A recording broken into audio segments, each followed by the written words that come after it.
ഇമ്മാ യബ്ലുഗന്ന ഇൻദകൽ കിബറ അഹദുഹുമാ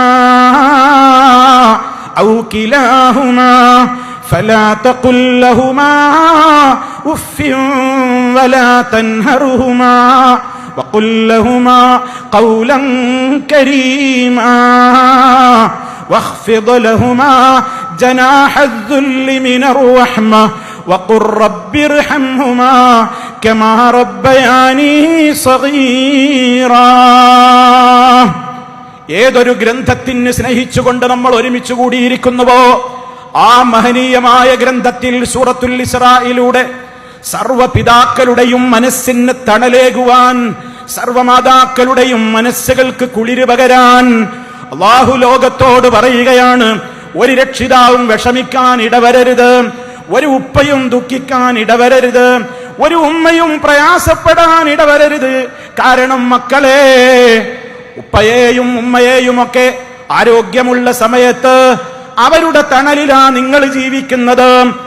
നിങ്ങളന്ന് കുഞ്ഞുങ്ങളാണ്, നിങ്ങളന്ന് പ്രായം കുറഞ്ഞവരാണ്, നിങ്ങളന്ന് ശേഷി കുറഞ്ഞവരാണ്. നിങ്ങൾക്ക് ശേഷി കുറഞ്ഞ, നിങ്ങൾക്ക് വളരെയേറെ ആവശ്യങ്ങളുള്ള ഒരു കാലഘട്ടത്തിൽ നിങ്ങൾക്ക് താങ്ങും തണലുമായി നിന്നവരാണ് നിങ്ങളുടെ മാതാപിതാക്കൾ. ആ മാതാപിതാക്കൾ ഒരു കാലത്ത് നിങ്ങൾക്കുള്ള തണലായിരുന്നുവെങ്കിൽ മക്കളെ, അവരെ നിങ്ങൾക്ക് അവഗണിക്കാൻ തോന്നിപ്പോകുന്ന ഒരു കാലഘട്ടം വരാനുണ്ട്. ഉപയോഗം കഴിഞ്ഞു എന്ന് തോന്നുമ്പോഴാണ് പലതും മൂലയിലേക്ക് മാറ്റിവെക്കൽ. ഉപയോഗിച്ച് തീർന്നു എന്ന് തോന്നുമ്പോഴാണ് പലർക്കും അത് ഒഴിവാക്കാമെന്നൊരു തോന്നൽ വരാറുള്ളത്.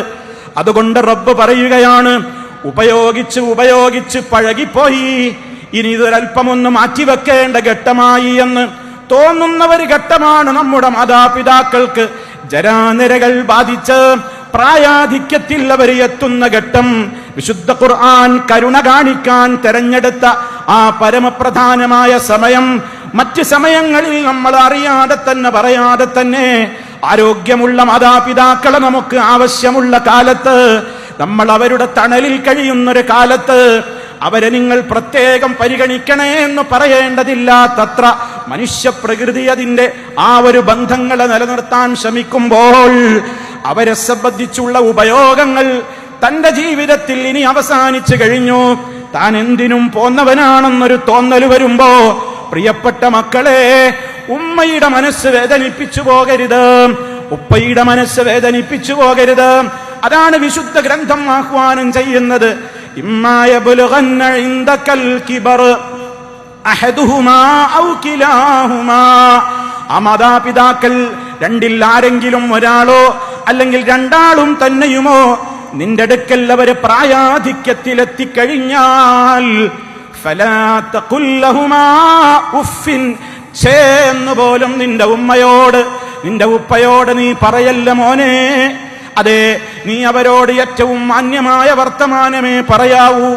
അവരുടെ ചിറകുകൾക്ക് കീഴിലാ മോനെ ഇത്രക്കാലം നീ വളർന്നത് മക്കളെ.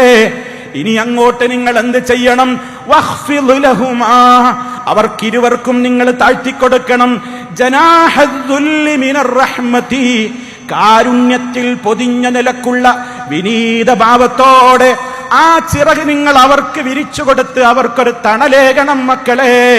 നിങ്ങൾ എന്ത് തന്നെ അവർക്ക് കൊടുത്താലും അതൊന്നും പകരമാവില്ല അവർ നിങ്ങളോട് ചെയ്തു തന്നിട്ടുള്ള കാരുണ്യത്തിന്. അതുകൊണ്ട് റബ്ബിനോട് പറയണം, പറയണം മക്കളെ, റബ്ബിർഹംഹുമാ കമാ റബ്ബയാനി സഗീറാ. നിരന്തരമായ പ്രാർത്ഥനകൾ, നിരന്തരമായി റബ്ബിനോട് കൈകൾ ഉയർത്തിക്കൊണ്ടുള്ള തേട്ടങ്ങൾ. ഇവിടെ നമ്മളൊരൊറ്റ വശമേ ഞാൻ നിങ്ങളോട് ഈ സമയത്ത് സൂചിപ്പിക്കുന്നുള്ളൂ. അവഗണനയുടെ ഘട്ടം വരുന്നത് പ്രായാധിക്യം വരുമ്പോഴാണ്.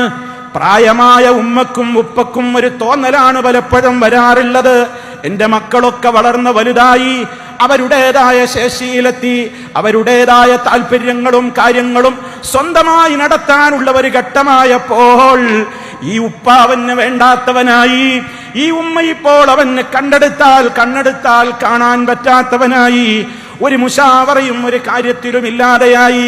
അതുകൊണ്ട് എന്റെ പ്രിയപ്പെട്ടവരെ, ഈ വിശുദ്ധമായ ഗ്രന്ഥം നിങ്ങൾ തണലിട്ട് കൊടുക്കണം എന്ന് പറയുന്ന ഒന്നാമത്തെ വിഭാഗം നമ്മുടെ മാതാപിതാക്കളാണ്. നമ്മൾ എത്ര ഉന്നതരാവട്ടെ, എത്ര ബുദ്ധിശക്തിയുള്ളവരാവട്ടെ, എത്ര വലിയ ഉന്നതങ്ങളിൽ വിരാജിക്കുന്നവരായിരുന്നാലും പ്രായമായ മാതാപിതാക്കൾ ഓർമ്മയുള്ളവരായി നമ്മുടെ ജീവിതത്തിലുണ്ടോ? ഏതൊരു കാര്യവും നീ അവരോടൊന്ന് മുശാവറ നടത്ത്. ഉപ്പാ എന്ന് സ്നേഹത്തോടെ വിളിക്ക്, ഉമ്മാ എന്ന് സ്നേഹത്തോടെ വിളിക്ക്. ആ വിളിക്ക് കാത്തിരിക്കുകയാണ് നമ്മുടെ പതിനായിരങ്ങളും ലക്ഷങ്ങളും അവർക്ക് വേണ്ട. ഉമ്മാ എന്ന സ്നേഹത്തോടെ ഒരു വിളി, എന്റെ ഉപ്പാ എന്ന സ്നേഹത്തോടെ ഒരു വിളി. ആ വിളിക്ക് കാത്തിരിക്കുന്ന പതിനായിരക്കണക്കിന് രക്ഷിതാക്കൾ ലോകത്ത് ജീവിച്ചിരിപ്പുണ്ട്. അവരുടെ മനസ്സുകൾ നോവിച്ചു പോകരുത്, അവരുടെ മനസ്സുകളെ കരയിപ്പിക്കരുത്, അവരുടെ മനസ്സുകളെ നൊമ്പരപ്പെടുത്തരുത്.